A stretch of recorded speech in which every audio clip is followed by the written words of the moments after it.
Oh, yeah? Oh, thank you. And that we should have recorded. Yes. Yossi Klein Halevi spoke to the seniors this morning. It was excellent. Oh, good. Really excellent. This was good. Excellent. So what we are going to do today is take a bit of a more in-depth look at a sugya in Avodah Zarah, which deals with some of the issues that we brought up last time. And just in terms of orienting ourselves a little bit, and do a very quick recap of some of the things that we dealt with last time. We looked at the Tur and his sort of famous comment of "Tzarich lihidrachek min hanashim ma'od ma'od," right? A man has to distance himself from women very, very much. And it talked about then the Rambam, who really does make this distinction between what men, how men can interact with women interpersonally, and then went to the intrapersonal, and we raised the question of, are there restrictions on not just interactions, but on thoughts and feelings? And we talked both in context of the Tur and in the context of the Rambam about what's the cultural context from which the Rambam is coming, what's the cultural context from which the Tur is coming, and are those contexts, how do those contexts affect the way that we read those sources, and what does that mean for us today? So those were some of the questions that we raised. What we're going to do now is really zero in a bit more on this intrapersonal category. Are there halachot that govern men, but we're also going to talk about women, in terms of not just what how you should interact, but what you should actually think and feel sexually. So that's what we're going to do today, and the place to really start with that is a very interesting Gemara in Avodah Zarah, and that's where some of the categories really come from. So we're going to just kind of jump right into it. The Gemara in Avodah Zarah, and that's source number 2 on the sheet, is based off of, the jumping point for the sugya is based off of a section in Sefer Dvarim. So in order to just understand the Gemara and its jumping point in context, let's take a look at source number 1 there from Sefer Dvarim. Can somebody volunteer to read? Go for it. Thank you. כי יביאך השם אלוקיך אל הארץ אשר אתה בא שמה לרשתה. ונשל גויים רבים מפניך, החיתי, הגרגשי, האמורי, הכנעני והפריזי, והחיבי והיבוסי, 7 גויים, רבים ואטומים ממך. ונתנם השם אלוקיך לפניך והכיתם. אחריהם תחרים אותם, לא תכרות להם ברית ולא תחנם. Okay, let's stop right there for a second. Okay, so what's going on here? You go into, Hashem's going to bring you into Eretz Yisrael. Hashem's going to chase out all of these nations, right? And we have a list of the nations here. And what are you supposed to do? Hacharim tacharim otam. You're supposed to totally destroy the nations. Lo tichrot lehem brit. You're not allowed to make a covenant with them. And then we have this word lo tichanein. And the word lo tichanein probably most likely in Pshat means you're not allowed to shelter them. And the Gemara is going to have a number of different interpretations of what this word means. We'll get to that in a second. And then it continues and says, "V'lo titchatem bam, v'itcha lo titein libno, v'ito lo tikach libnecha." Why? Ki asir bincha me'acharai, v'avdu Elohim acharim, v'chara af Hashem bachem, v'hishmitcha maher. Okay, what's going to happen? Why are you not allowed to? Why do you have to totally destroy the nations? Why can't you make a brit with them? Why can't you shelter them? Why can't you intermarry with them? Because what might happen? What's that going to lead to? Intermarriage. It's not, intermarriage is actually not the end of the sentence here, right? What's intermarriage going to lead to? What are we worried about, really? Intermarriage. No, we're not really worried about. What are we worried about? We're worried about Avodah Zarah. Avodah Zarah. Okay, in other words, all of these things are going to lead to Avodah Zarah. So intermarriage is not the end point. It's the Avodah Zarah that's actually the end point here. Okay, so there's a whole list of all these things that you're not allowed to do. Okay, Chazal looked at these psukim and particularly picked up on the word lo tichaneim. It says, what does lo tichaneim actually mean? Okay, and where we're going to pick up in the sugya is on this verse of interpretations of trying to understand what the word lo tichaneim means. Now, what might they be bothered by in just looking at the psukim here? if you're Chazal and you're looking at this group of psukim, and particularly Bet and Gimel, what's sort of strange?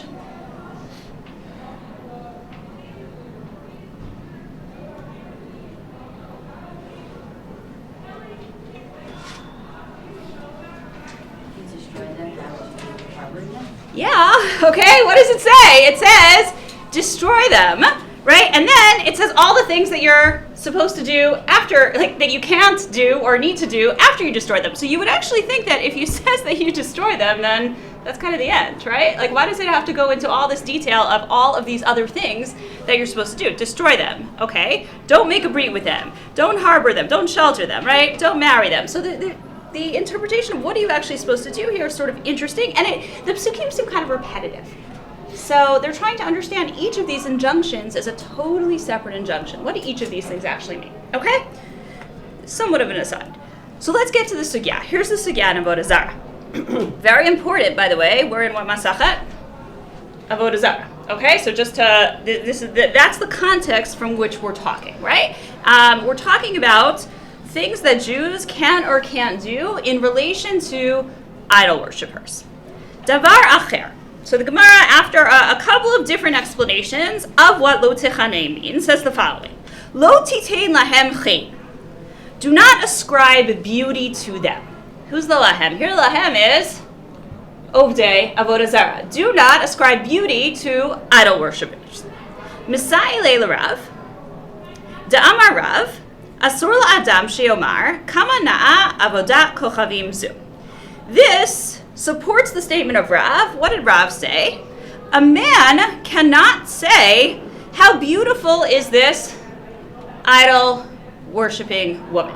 Okay, why not, presumably? It doesn't explain, but presumably why not?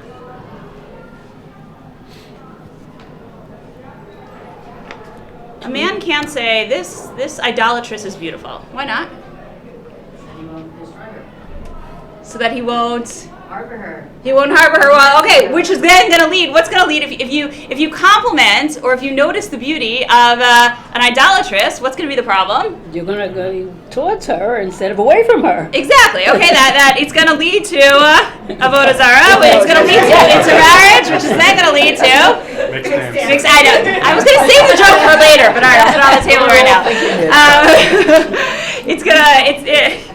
It's interesting. The progression of things there is actually, it's not just funny, it's actually kind of interesting. But it's going to lead here to intermarriage, which is then going to lead to avodah zarah. So he can't say, right, and so just to be very clear, right, the lo techanem, what the Gemara is doing here is saying, it's taking the word techanem, which probably literally in the pasuk, we would understand as from the word machaneh, which means encampment, right? Don't give somebody a camp, don't give somebody shelter. What the Gemara is doing with here, saying it's actually from the word chen, which means grace or beauty, right? So lo titein lahem chen, don't ascribe beauty to them. And then Rav says, well, you can't say that an idolatress is beautiful. Why not? Because it's going to lead to what we don't want it to lead to, which is going to be Jews who are involved in avodah zarah. Okay, we all get that. Now we have a challenge. Meitaveh. Naseb Rabbi Shimon ben Gamliel, shaya al gabeh ma'ala b'har habayit, v'ra'ah Ovedet kochavim achat na'a bioter. Amar, ma rabu ma'asecha Hashem. I love this story. It's a great story. Okay, so Rabbi Shimon ben Gamliel, he's the Nasi of the Sanhedrin. He is where he's supposed to be, which is on the Temple Mount. And what does he see on the Temple Mount? He sees this very beautiful, it says na'a bioter, right? He says this very beautiful idolatress. And he says, ma rabu ma'asecha Hashem. How great are your works, how great are your creations, God? Okay, why is that a meitveh? Why is that a challenge to what we just said before? Right? Because what are you not allowed to do? You're not allowed to say, right? We just had the statement, right? Rav said, you can't say how beautiful she is. Well, wait a second. We actually have this story where Rabbi Shimon ben Gamliel did that, okay? And just to the details of the story, it's a one-sentence story, but I think the details are great because they're really important. So Rabbi Shimon ben Gamliel is the Nasi of the Sanhedrin, right? Where's the story happening? That's significant. Where is it happening? Where is he? On the Temple Mount. On the Temple Mount. So as we read that, we're supposed to be kind of shocked, right? Like, he's on the Temple Mount. What's he supposed to be doing on the Temple Mount? Avodah Hashem. Avodat Hashem, okay? There you go. And it's not just that he's in the most holiest place, and it's also his work day, right? He's part of the Sanhedrin. So Sanhedrin is actually located in the Beit HaMikdash on Har HaBayit. So it's kind of like it's not just that he's in a holy place, but he's supposed to be doing holy work, and here he is looking at this beautiful idolatress, right? Not a beautiful woman, but a beautiful idolatress, okay? And he's saying Marabu Masach Hashem. So we have this contradiction. We've got the statement of Rab, and then we have this direct contradiction to the statement. How's the Gemara going to solve the contradiction? Or if you were going to solve the contradiction, how would you solve the contradiction? Go ahead. That you're not supposed to close your eyes when you see someone and he is looking at it through the lens of Hashem and not looking at it in terms of acquiring this woman. Great, and that's totally supported by the words of what he actually says, right? What did he say? Marabu Masecha Hashem. Okay, and that's kind of the distinction that the Gemara makes. The Rav. So what will we do with then the statement of Rav? Just to continue. Oduyehu dekamodeh. What was Rabbi Shimon ben Gamliel actually doing? He was actually thanking God. He was thanking God. Okay, it was kind of a modim, right? It was a thank you. Like there's beauty in the world. He wasn't appreciating it for the sake of just admiring the beauty of an idolatress, but he was actually like using this to sort of channel his love of God through the beauty of creations in the world. And he's also directly quoting a pasuk, not just 100%. Great, good point. Okay. De Amar Mar Haroeh Briot Tovot Omer Baruch Shekacha Bara Le'olamo. Right? If you see beautiful creations, what are you supposed to say? You're supposed to thank God, and that's exactly what he was doing. Okay, this is stage one of the Gemara. So what's stage one of the Gemara really about? It's about appreciating beauty in the world. Is it okay for a man to look at an Oved Avodah Zarah? From this stage in the Gemara. Okay to look at, okay. Is it okay to say she's beautiful? We don't have an indication that it's okay. Well, if it's, and that's where the answer is a little iffy, right? It depends on what your intentions are, right? If his intentions are because she's beautiful and it's a personal intention, then no. If it's because it's for God, then yes, it's okay. Is it okay for a man to look at or comment on the beauty of a Jewish woman? Yes.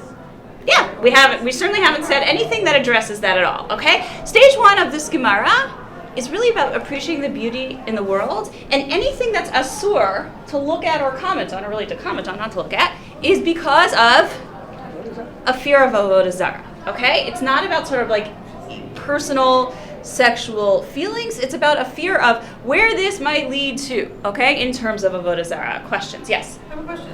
Sure. If someone is saying, Marabu Masach Hashem, what have you, she's standing next to me, I say it, how do they know what my intent is? So it could be, it can also be a Hashem in the sense of like, they don't know that I'm talking about actual creation, but I'm talking about the beauty of this particular woman and what she's doing. How do we know? I mean, I think you have a point in terms of we never really know somebody's intentions here, but it's ascribing like a real significance to the actual words, right? Like the words that you're going to say are extremely significant here. So if you're looking at somebody, and it's actually like if you look at the Breita that's quoted, right? There's an idea of actually making a bracha. So what you say out loud really matters. So if you're saying out loud, if you're out loud praising God, that's saying something about your intentions, right? Yeah. I think also you can make a distinction between seeing and looking. Good. I think it's Excellent. an intentional thing. Good. Looking to me says I'm having a deliberate act, Mm-hmm. and maybe with forethought. Mm-hmm. Seeing is something that just happens. Maybe he was just there and this person walked by. Very good. So I would kind of want to know which it was before I weighed in on it. Good. So, and if you actually look, that's going to be very important in the next stage of the Gemara. What actually happened, and is it look, what kind of seeing are we talking about here? If you look at this, right, it says he saw her, and he said something. So, how did that seeing actually? What was he looking for, or how much was he really focused? is going to be a question. Okay, so stage one, we've had this contradiction. How could he do this? And we made a distinction between appreciating beauty in the world and what we might be worried about, which is some involvement in avodah zarah. Okay, and I think if we stopped here, and I'm going to try, there are 3 stages of this Gemara. I'm going to try and stop after each stage and just say, like, how does it sort of zoom out to nowadays? I think that we would all say that this kind of, the ethic that is being presented here kind of makes sense, right? The idea that you're not going to, if we're going to say that you cannot get involved in avodah zarah, then the idea of appreciating the beauty, a man appreciating the beauty of an oved avodah zarah, is going to make sense to a lot, right? Is that something we can kind of buy and get our heads around, that ethic a little bit? Yeah. But if the whole point is to avoid avodah zarah, would the same thing apply for a man seeing another man, not appreciating his beauty, but so do you not befriend an oved avodah zarah? Do you not start a conversation? Right, that's a great question, and the whole Masechet of Avodah Zarah is actually sort of an answer to that question, which is like, where do you draw those lines, and how could, like, in a society in which we're assuming that Jews do have to have some interaction with Ovdei Avodah Zarah, which they do, right? How do you circumscribe those kind of? I'm not exactly answering your question straight out, but I think that those lines are actually really significant. Well, I think in the Gemara, I think that it's pretty clear that those restrictions do apply to an Oved Avodah Zarah in terms of not creating relationships. That's why, Yishal Akim, all kinds of prohibitions that are set in place for that. Who contemporarily is called an Oved Avodah Zarah is another question, and that's why that's its own kind of set of sources. A non-Jew and an Oved Avodah Zarah is not necessarily the same thing. So I think that from the Gemara, it's clear that in terms of your question, the answer is you should be, there are prohibitions around that. That just sets up another question of who's considered an Oved Avodah Zarah. But in terms of this issue, there are, we've only been talking about Jews and Ovdei Avodah Zarah. There are like lots of people who, kind of fall in between, irregular, non-Jewish person, or again, just looking at somebody in the same building. So there's like space in between. Yeah. All right, here's the second stage of the Gemara. And this is where it gets a little more interesting. So the Gemara then says, Uli istakule mishari. Wait a second. How could Rabbi Shimon ben Gamliel even be looking at her to begin with? Okay, and I actually want to focus on that word, right? The word here is not ra'ah, the word is histakel, okay? And we may be familiar with the word histaklut, okay? To actually, I'm going to translate it as gazing, like to really gaze, which means a sort of intentional, focused kind of looking, okay? So who says that it was okay for Rabbi Shimon ben Gamliel to be gazing at her? In other words, what's he doing, finding himself in this situation to begin with? And this is what we have next in the Gemara. Meitive, v'nishmarta mikol davara. The Gemara is quoting a Braita. And the Gemara is quoting a Braita, which is based off of what we saw last week, which is the psukim in Dvarim about the cleanliness of the camp. Right? You have to keep the camp clean when you go out to war. Shelo yistakel adam b'isha na'a v'afilu pnuya be'eshet ish v'afilu mecho'eret v'lo b'vigdei tzeva shel isha v'lo b'chamor v'lo b'chamora v'lo b'chazir v'lo b'chazira v'lo b'ofot b'zman shenizkakin zel hazeh. Okay, what did we just say? Right? A man has to guard himself from any bad thing. What does he have to guard himself from? What does that mean? He should not look at a beautiful woman, right? Even if she is single, okay? He should not look at a married woman, even if she is ugly, okay? He's not allowed to look at the colored clothing of a woman, and he's not allowed to look at animals who are mating. Now, we saw some of these categories last week in the Rambam and the Torah, okay? And this is really where the Rambam and the Torah get them from. Now, what's going on here? We've just made a really huge jump, right? What's the really huge jump that we've made? What were we talking about beforehand? A man looking at, or simply commenting on, the beauty of, Overet Avodah Zarah. Now what are we talking about? Now we're not talking about commenting on the beauty of an Overet Avodah Zarah. Now we're actually making a huge jump and talking about who? Women in general. Women in general. Okay, all women, right? So now we're saying a man cannot look at, like intentionally look at, not just kind of happen upon, okay, but a man cannot intentionally be mistakel on a woman. Okay, now that's very interesting. Where is this rooted in? It's rooted in, again, the cleanliness of the camp idea of nishmarta mikol davara that we talked about last week. Now, what's not here is the why. Okay, so why? If you just look at this breita, right, there's no right answer to that question right now, but why can't a man be mistakel on a woman? Whether she's married, whether she's unmarried. What's this breita trying to get at? It's a barrier. It's a getter. A getter from what? So let's just play it out. To prevent attraction, to prevent.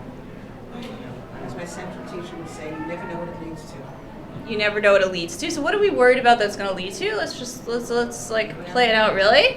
This is not avodah zarah right now that we're talking about, right? So what are we worried about? We're worried about like illicit sexual activities, but what about a pneuya, right? What about if she's unmarried? Is that not a problem also? Well, what if he's going to marry her?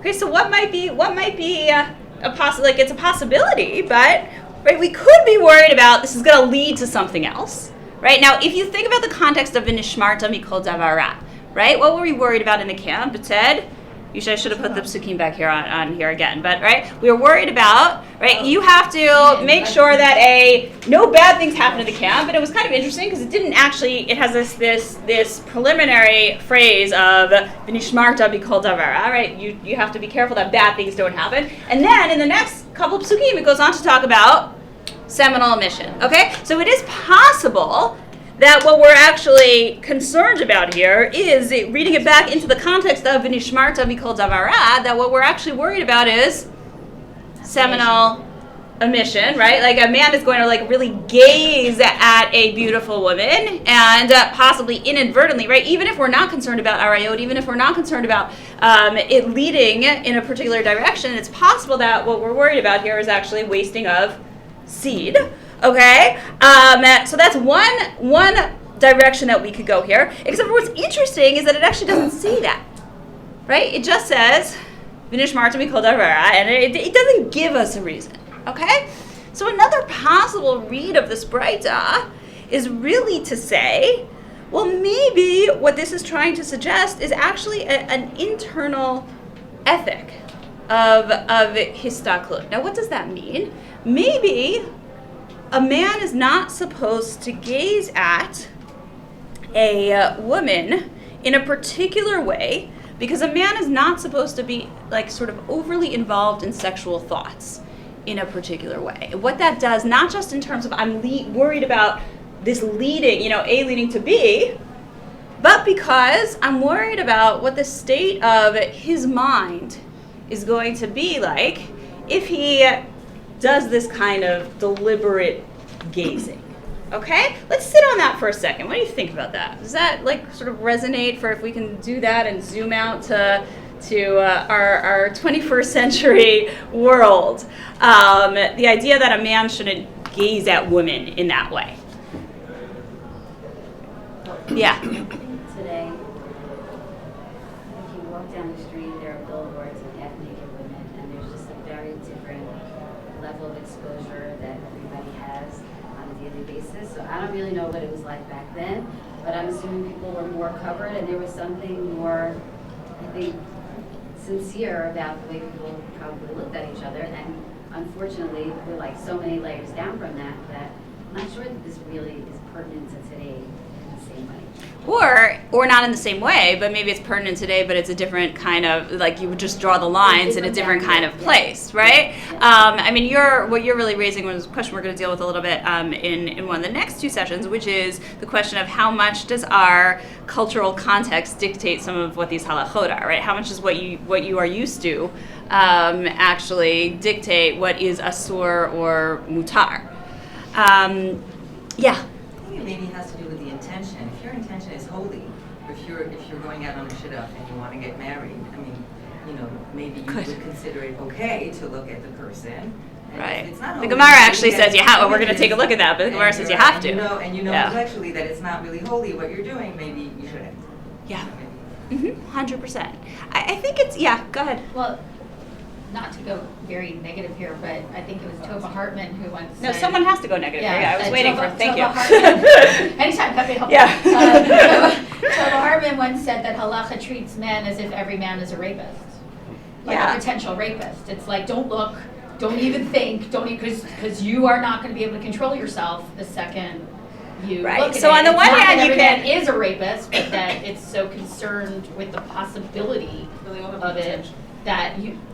Right, that it's that animalistic urge. It sort of treats men closer to the animal than it does to the enlightened being. Okay, so I think that's very interesting to take into consideration here, because on the one hand, you could read this and you could say, well, I can understand why there would be an ethic of a man having to control his thoughts, and we can appreciate that idea, right? We don't want to like objectify everyone that we run into, and what does that do actually to the mental state of the man? On the other hand, that is saying maybe that's along the lines of, well, you can't control your thoughts, and maybe you should be able to control your thoughts a little bit more. And to what degree do we admit a certain degree of personal agency and control? Well, it's also expectation level, because they talk about that a lot, even in terms of the male-female dichotomies of, the woman is inherently more spiritual, the woman is inherently on a higher plane, and so the woman would be better able to control her urges, and therefore we don't have to worry about a woman looking at a man, but a man somehow gets treated as a sort of baser animal, per se. Yeah. Discuss whether that's actually true or not, but that's a different. Yes. Yeah. Good. Go ahead. We've only talked about the state of mind of the man. Good. Maybe That was the my woman next does question. not want to be gazed at. She doesn't want to be looked at. Okay, and I was actually going to go. So let's talk about that for a second here, right? I think it's very. Can women look at me? Good. So that was where I was going to go with this, but I think it's very tempting to read this as I don't think it's actually shot in any way, shape, or form, but I think it is tempting to kind of read this as we're also trying to protect women by this. In other words, we don't want women to be objectified. We don't want, right? So like a man shouldn't gaze at women in this particular kind of way, and that to some degree, even if it is you could say it's almost objectifying men, right? By saying that you can turn you could turn the tables here. I'm not so sure that's like really where the Gemara is leaning. Kind of objectifying women even in it, because like even an ugly married woman, you've just. Yeah. Right, correct. If they were going for that, they were not very good. But what about women? I mean, if you would say that there's an internal ethic here against histaklit, so would that apply to women also? Well, a woman has nothing, we're not talking about wasted seed. Well, that's the point. If we're not talking about wasted seed here, right, and if it's just it's standalone in and of itself, so what would you say about women looking at men? Has anyone known of a man to feel uncomfortable with a woman looking at him? Sure. But there are two sides to this. It might have to Well, do tell me, with. do men feel uncomfortable? Poor guy.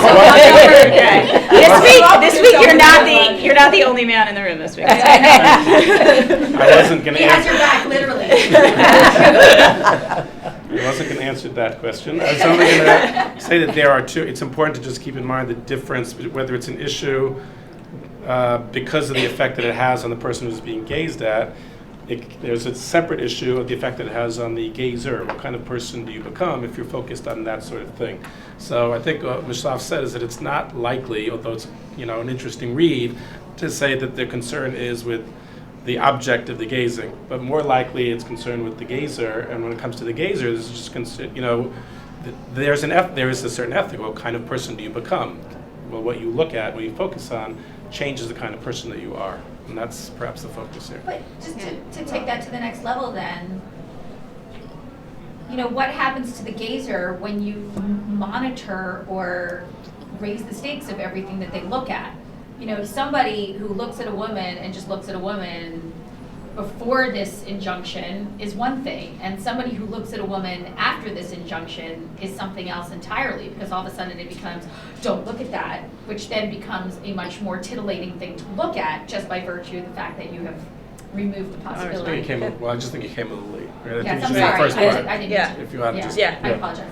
No, that's. Go ahead. No, we should repeat. I mean, the first, because the Gemara, the story that the Gemara related early on is of Rav Shimon ben Gamliel seeing a beautiful woman on Rabbi and saying, Marabu Masecha Hashem, she was a beautiful idolatress. And the Gemara is puzzled by the story, but the story basically says that even the greatest rabbi on the most sacred space who sees an idolatress and says, Marabu Masecha Hashem, that's good, that's okay. So what's the understanding of that being okay? And meaning those are right. It is important, as you said, that it's the greatest rabbi in the holiest space, looking at the idolatress who's the most extreme. And if you say Marab Masech Hashem, it's okay. So what we're kind of pushing for is the idea that when the Gemara lays down these rules, it's not about saying no. It's also saying you got to understand, you got to kind of create what's okay, an ethic of what's okay and what's not okay, and that's kind of a piece of it. Yeah. So, but just in terms of why it doesn't go both ways. Originally we were talking about because we wanted to keep away from Avodah Zarah. Then we moved on to say that we were talking about even last time to avoid situations that are a loss of life. For a woman, it doesn't work that way, right? For a man, it does. Right. And so, if you read this, right, if you read this very strictly in the context of Vinishmarta, I mean, then I think you're really saying this is one directional, right? But if you read this as, okay, Vinishmarta is this sort of general injunction, and it doesn't actually say here in the Spraita very specifically a why, then you could take that ethic. I mean, it's a particular read, you can agree or disagree with it, but then you could take that ethic and say, no, this is an ethic that's involved in how do we all think, and what are our minds involved with, and what's going to happen to me if all I do all day is watch rated R movies? I mean, there's a certain kind of ethic that's, I'm just thinking about this in terms of how you talk to teenagers about this kind of stuff. There's a certain kind of ethic, I think, that you could read into the Gemara here that is something that's pretty applicable to nowadays. And I think that'll be, you want to add something? Yeah, we're going to see in the coming weeks, I think, a piece Rav Moshe Feinstein deals with that question about whether it goes in both directions. And I'm going to mention later, we didn't mention it last week, but there's a pasuk that we are familiar with of Lo Tatur Achrei Levavchem V'Achrei Nechem. You shouldn't have your eyes stray and your heart stray. The eyes straying has to do with this topic. And V'Nishmarta Mikol Davara is another pasuk that also is talking about, focusing on the wrong thing sexually. And Rav Moshe says there are two pasukim with two different kinds of concerns. One that has to do with, wasting seed is one kind of problem, but there's another problem which just has to do with what kind of person you are. And Rav Moshe says one of those prohibitions applies only to men, doesn't work in the opposite direction. The other should apply equally to men and to women. So as we move along, we'll kind of flesh out those specifics, but I think it's at least good going forward so that's not kind of bothering us. That there's a particular aspect that's male-focused, but this general prohibition should go both directions, but the Gemara is written in a androcentric, and it's written with the man at the center, but it should go both ways. Yeah. I'm following all the general concepts. What I'm still not making sense of is some of those specific categories that were named. Like, some of them seem kind of random. Like, it said something like a woman with colorful clothing. It's like, right. Why are they? That's great. Good. I'm glad you raised that. So, what do you think about that question, right? So you're not allowed to just be mistakel, right, on the actual beautiful woman or not beautiful woman if she's married, and then the clothing, right? Because what is that going to do? It's going to lead to thoughts of sex, really. It's sort of, you're going to imagine. It's all about kind of imagining an image here. Right? And then the category of, are there other categories that could have been included? There probably are other categories that could have been included. And then you have, is this is this list exclusionary? Is this it? Is this the end of the list? And then if you look in the Rambam, you look at the Torah, right? It's not. There are other things that are added to this list. But I think what all of these things have to do in common is really a sort of mindset that is focused on something that is going to bring up thoughts of sex. What about the married woman? Right, what's the idea here, right? You're going to gaze, if you gaze, right, again, not just look, but if you gaze at a married woman, it's that's something that's off limits to you, right? So something that's off limits then becomes more, right? It becomes more attractive, specifically because it's something that's off limits. But I actually want to get back into just being mindful of time. I want to get back into the actual Gemara because we're still left with a very technical problem right now, which is, wait a second, what did Rabbi Shimon ben Gamliel do? Originally it was okay because he said Ma Ragu Basacha Hashem, right? But now what have we said? It's not just about what he said, but he couldn't actually be looking at this woman to begin with, right? Why was he actually even looking at this woman at all? And then the Gemara solves that by saying Karen Zavit Havai, right? Which means it was around a corner. So this is a typical, what we would call an okimta in a Gemara way of kind of answering it. What's the Gemara trying to suggest by saying it was around a corner? How does that solve our problem? Happenstance. It was happenstance. In other words, what it was not actually histaklut. What's histaklut? Intentional gazing, okay? And what was he actually doing?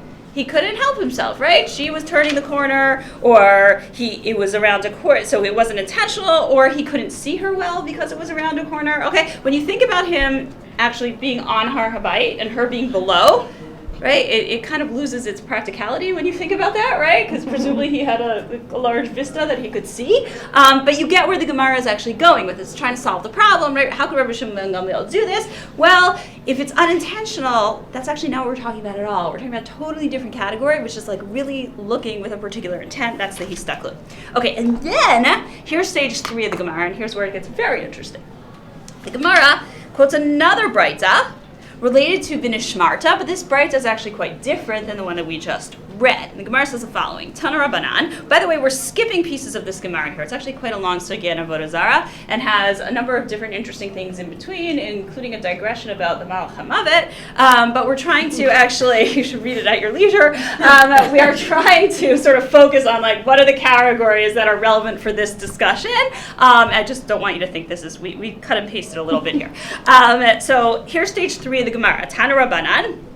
V'nishmarta mikol davara. So we're going back to our pasuk and cleanliness in the camp. And what does the Gemara say here? Shelo yaharher adam bayom v'yavo lidei tuma balayla. Okay, what are we actually worried about when we say v'nishmarta? A man should not, I'm going to translate here as fantasize. A man should not fantasize during the day. Why not?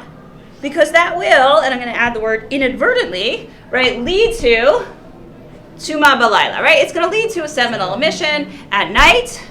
And so what have we just done? We've just said, you can't fantasize. Why can't you fantasize? Because that is going to lead to, it's not about you can't fantasize because you can't fantasize. It's you can't fantasize because it's going to lead to something very specific. Applicable to men and women? No. Applicable to men? Yes, right? In other words, this is about like a very, what are we trying to prevent? It's very different than the read we just had of the second stage of the Gemara, which was V'nishmarta mikol davara, right? You're maybe there's this ethic of we're worried about what a person's internal thoughts are. This is not about being worried about what a person's internal thoughts are. This is about being worried about where they lead. Wasting seed, where they lead, and sort of the value of life, and all those other ideas that we would put on that. And then, right, just to continue a little bit, Mikan Amar Rabbi Pinchas ben Yair, Torah mivia lidei zihirut, zihirut mivia lidei zrizut, zrizut mivia lidei nikyut. Without going into that whole list, what do we have here?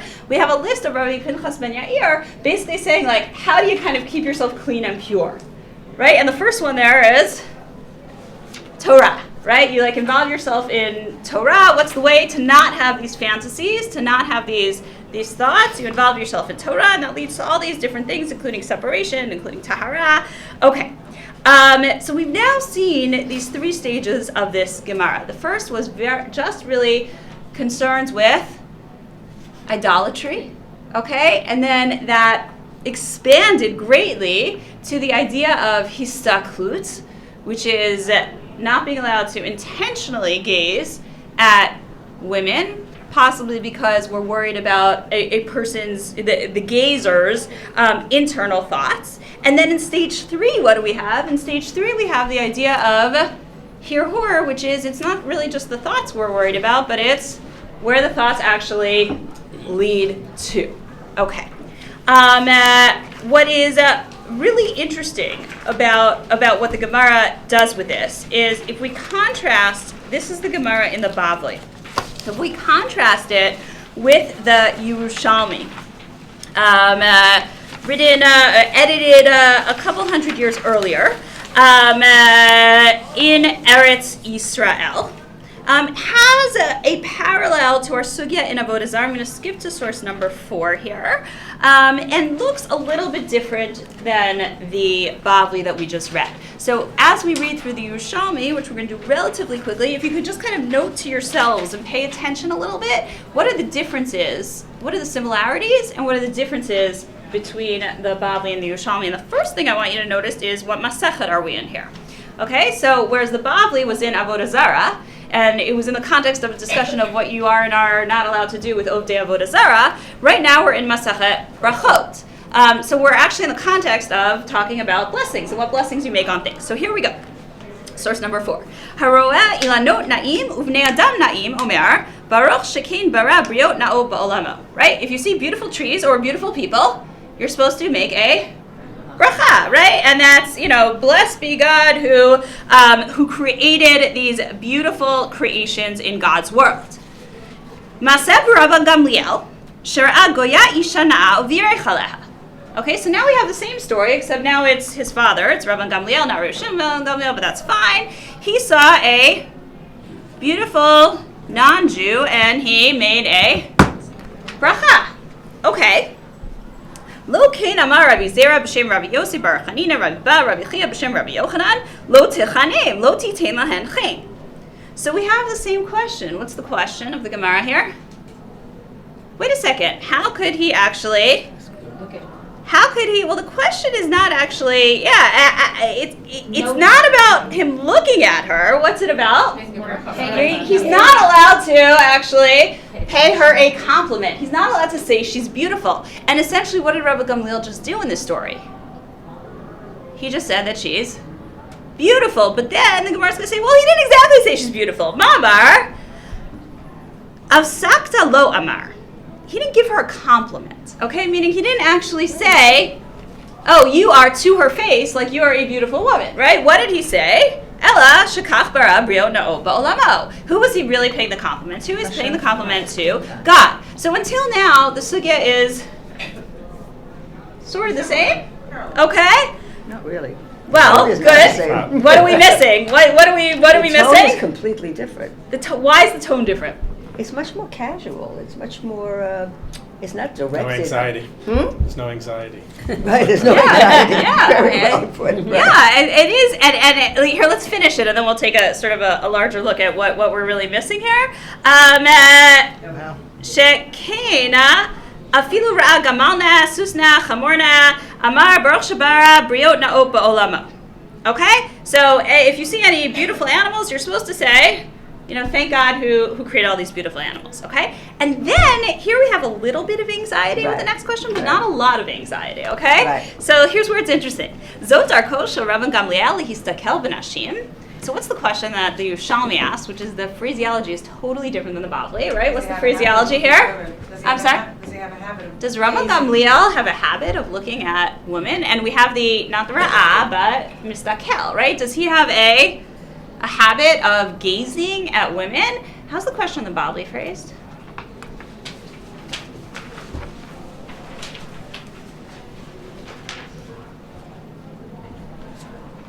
Oh gosh, I'm sorry. Okay, it's not about. How do you know it's a question? Why isn't that a statement? Sudan kosher of Gamliel. Because the next piece is an answer. Sorry. That would be great.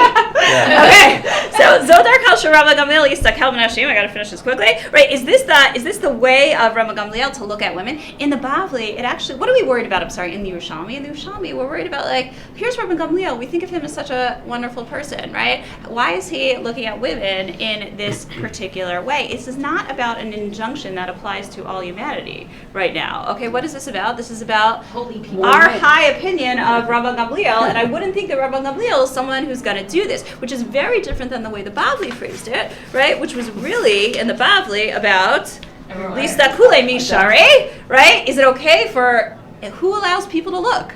right? So there was much more expansive and not just about one person. And then the Gemara it's interesting where it sort of is similar and then also where it's different, right? And here it's Ela derech akmumita haita kigon hahin pufsidas v'hibitla shalo betovato. Okay, what are we talking about here? Well, he didn't intentionally look. We have the same answer, right? It was a kind of a curvy kind of way, like a corner, and he didn't mean to gaze at her. So number one, the question's totally different. We don't have this idea of it not being okay to look at women at all. And the whole idea of you have the kernel of the story is the same.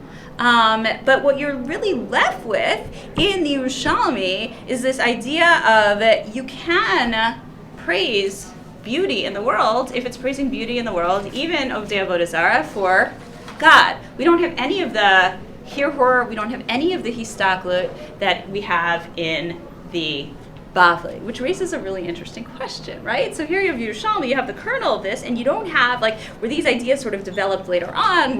How were they developed? Why were they developed? Where do they come from? And we're going to define them a little bit more as we get to take a look at the Rambam and what the Rambam, how the Rambam defines this. But I think I'll stop now and pass it over to you for that. We're supposed to awkwardly change seats. There we go. And I'm going to point out, just to end the last thing, is that the Bavli, I think it's therefore not by chance that when the Bavli in Brachot actually quotes this rule, you read it says, Tanu Rabbanan Aro Apil Kof Ukfof, Omer Baruch Mishaneh Tabriot Rab Briot Tovot Bilanot Tovot Omar Baruch Shekach Chalo Be'olamo. First it talks about the bracha they make on animals, and then it talks about beautiful creations and trees. And I would say that it's not by chance that somehow the B'nai Adam part of it gets left out, because the Bavli has a certain kind of agenda and is trying to downplay that side of it. I think that if I was going to kind of summarize what we're up to here, I think that we are kind of coming at this with an agenda, which is, if just going to sum it up, you'd say that the way that the Torah structured it, the halacha, it was clearly pushing for a non-Coed world and saying these are the rules in a non-Coed world. And the question is, how do you translate those rules into a Coed world, especially given that regardless of how strict or not you are, everyone in our society is more or less living in a Coed world. So there's a need to do something like that. So what we're doing is trying to pull out some of the voices that exist in these sugyot in order to be able to kind of highlight different ways to think about this that are still rooted in the sources that we have. One of the things I want to focus on the Rambam primarily next, because the Rambam was a master organizer, and you see from the way that he organized some of these rules that he might have had a little bit of this in mind, which is not to say that the Rambam did not live in a Coed world, but it is interesting to see the way in which he creates kind of a hierarchy. In order to do that, we'll do one more piece of Gemara, which is again kind of digging up a voice that is often kind of not quoted in these contexts when you're talking about these issues. That's the Gemara in Kiddushin on Daf Mem Aleph, where the Gemara is talking about a man being permitted, or a man's supposed to do Kiddushin on his prospective wife, and you're allowed to do that via a shaliach. He can send a messenger. So if they're in different countries and he wants to propose, he can send a messenger to perform that. Now, on that Mishnah, the Gemara states, Amar Rav Yehuda Amar Rav, Asur Adam she'eh kadesh et ha'isha ad she'ir ena. Rav is immediately concerned with with a potentially disturbing scenario where a man can decide, since it's he can marry as many women as he wants, so he'll be mekadesh a woman without seeing the woman because he can do it al yedei shaliach. So he's concerned that he's setting up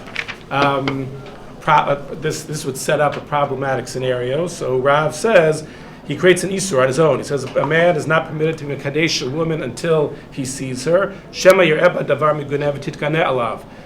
The concern is that when he actually does see her, he might see something he doesn't like, and then they're going to be stuck, and she will be disgusting in his eyes, and that would be a problem. And Rav actually said, how do I know that that's asur? Achman amar v'aftorecha kamocha.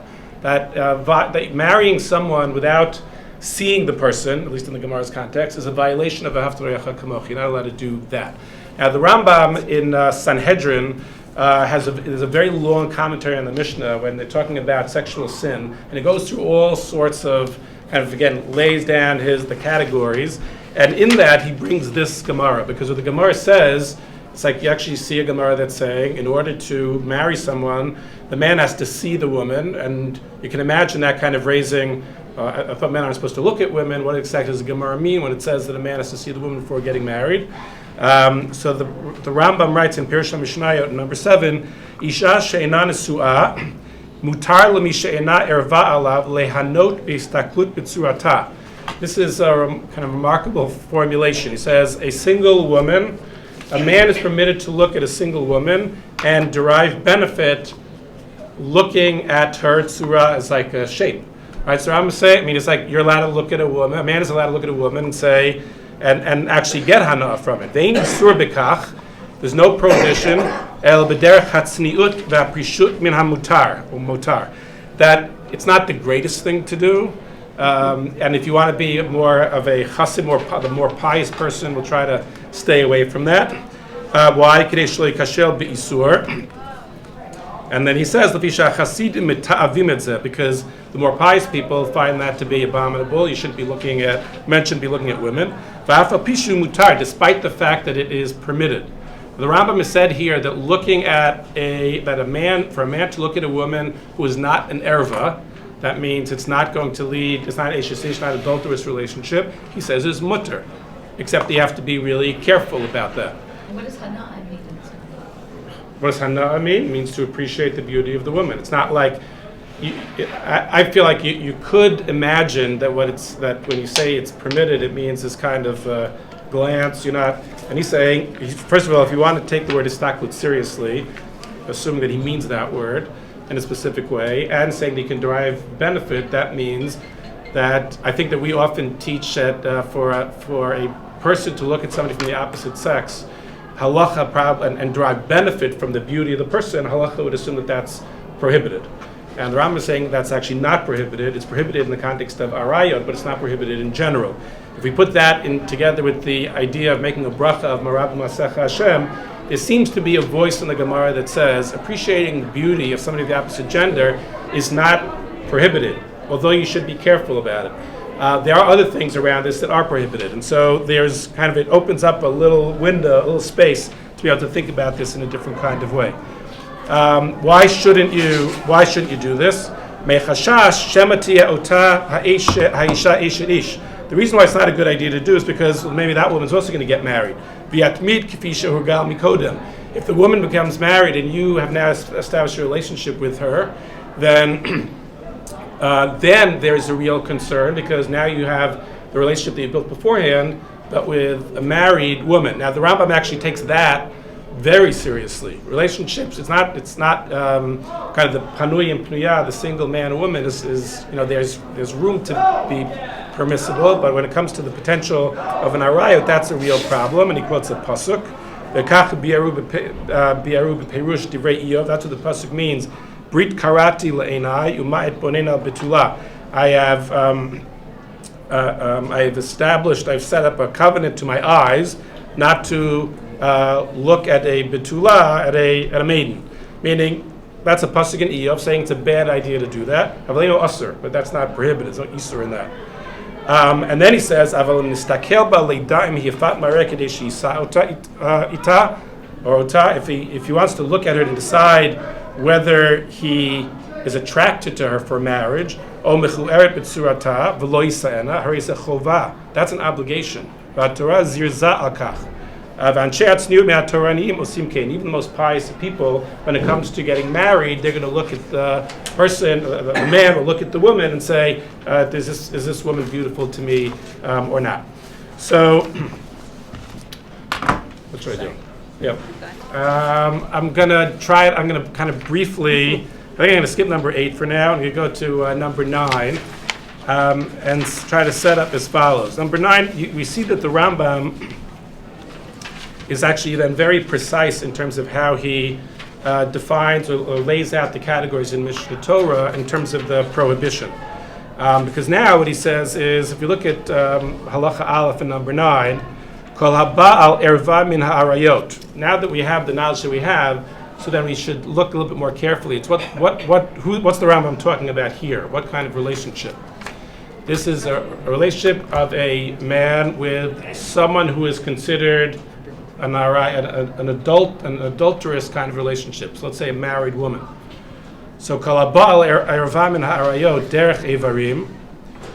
The Rambam is already, he knows that it's a pasuk in Chumash that for a sexual encounter, meaning sexual intercourse between a man and a married woman is capital crime. That's a pasuk in Chumash.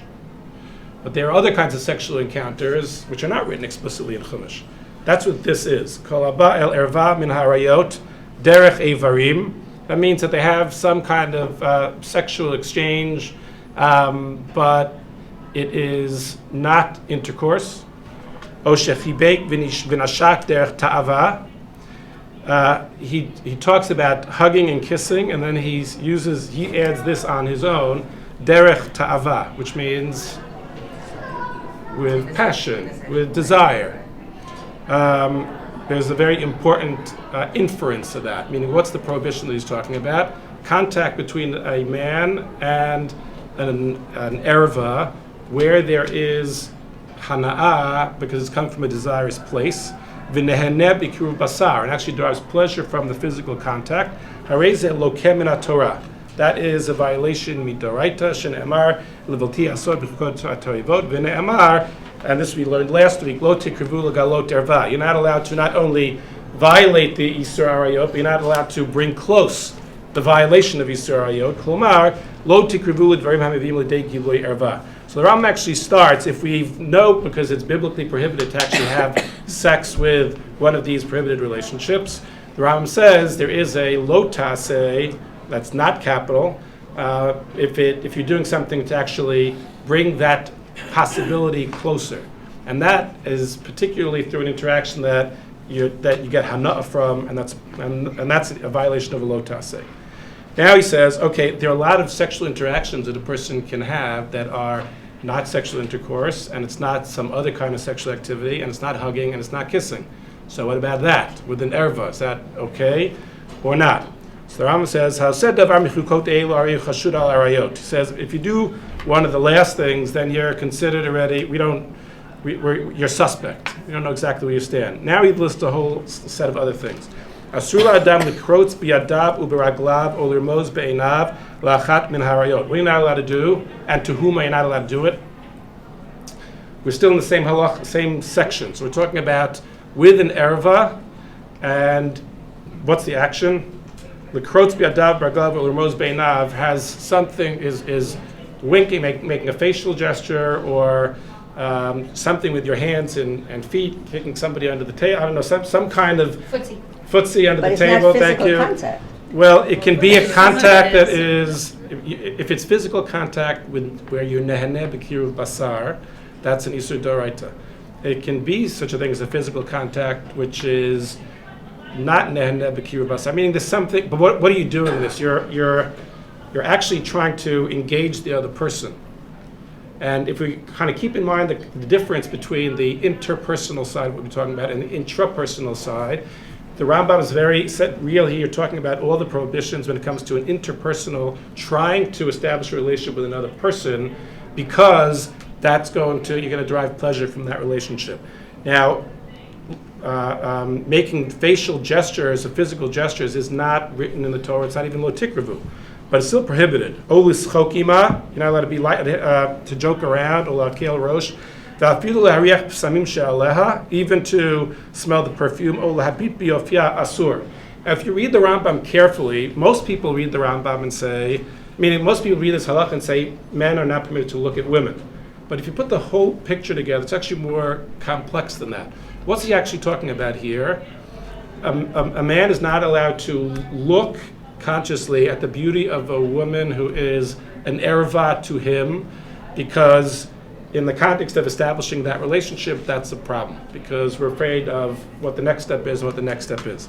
Now, it's not like the Rambam's not severe. He's pretty strict about these things, as we're going to see, but it does feel very helpful to us to think about the hierarchy that the Rambam's actually trying to set up, because it seems much more like he's not saying, okay, men and women, it's all terrible. What he's saying is, you need a society to function properly. In order for a society to function properly, you need to have certain guidelines. And adultery and incest is bad. And anything that's going to lead to adultery and incest is really bad.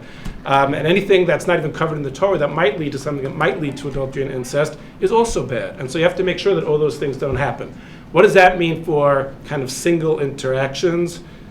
Well, in terms of it leading to the capital crimes, maybe there's a little bit of a less concern. In terms of the intrapersonal, what it does to me, we're going to get back to, because that's a whole other realm. And as part of the idea is, some of these prohibitions are about the establishing the connection, but some of these, as we're going to see, has to do with what's it doing to me? What kind of person am I becoming? And Chazal had something to say about that also, but it's a separate kind of category. The last line here, Makilu mitkaven l'davar zeh makat mardud. You actually chayav malkot midrabanan. The rabbi says it's really bad. Then the last line here says, "V'amistakel afilu be'etzbah ktana shel isha v'nitkaven lehanot." If a man looks at even the small finger of a woman and it tends to derive benefit, kamishin istakel makom hatoref. It's as though he's looking at her most private parts. I think the idea here is, in this context, as follows. It is not, I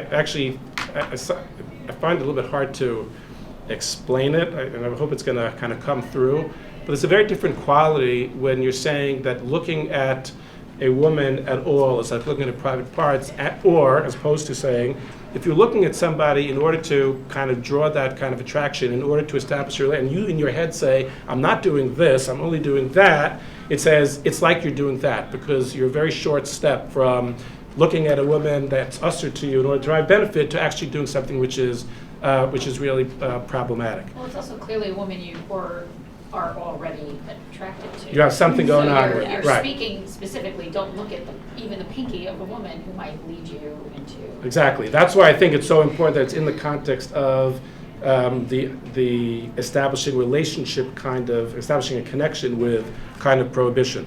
And it is not by chance, I'll say, that these last two things are also in this halach of afilu shmoa kol ha'erva or lerot sa'ara asur, and to hear the voice, again, which is its own topic, or to see her hair, that's a prohibition. I think what I'm going to do is just read the next halacha and then pick up the next time, the second half of these Rambams. Because the next halacha is following what you see his organization. Halacha Gimel, he says, Advarim ha'elu asurim b'chayvei lavin, and these things are prohibited even if it's just a lotase, meaning anything, if it is an isur, you're not allowed to do any of these things. Umutar listakel b'pnei hapnuya ulubadka bein betula bein beula, but you're allowed to look at a single woman to check whether she has whether she's a virgin or not. If you're looking to see if you're going to marry somebody, there's no isur at all. It's proper to do that. What's so important here is that the Rambam actually has, we put looking as, gazing is gazing. And in the halacha, gazing is not gazing. Gazing is not, there are different kinds of categories. So if you're looking at someone, if the man wants to see, am I attracted to this person to get married to her, that's mutter. The Rambam said in the Perish HaMishnayos, if you're looking at someone and you find the person attractive just in a non-znut way, and it's not a adulterous relationship, that's okay. But that's different from being mistakel derech znut. But if you're mistakel derech znut, we know, we can sense what that is. Now you say before, well, who knows what it is, who knows whether it's this or that? The answer is, whether it's this or that. And so the ethic that it's trying to teach is, yes, you can appreciate beauty, but no, you can't look in a way which is arousing. And if you do so in the context of a relationship that could be violating a serious prohibition, then even just the looking becomes a problem because of that. We have to work a little bit more to be able to, next week, to be able to sort out these kinds of categories, but at least to leave it at now, what we were trying to push for is to dig up some of the sources that would create a certain space where, yes, there's a space to be able to appreciate beauty, which is different than gazing. And the hope would be that if you actually kind of talk through that in practical kinds of ways, there are ways to live in a co-ed world which is kind of ethical and also puts a responsibility on the individual to say, well, what am I doing here? What's the best way to do this and what's not the best way? But we'll try to kind of take it a step further next week. So, thank you. Thank you. Rabbi. How does one look at a woman and decide if she's a virgin?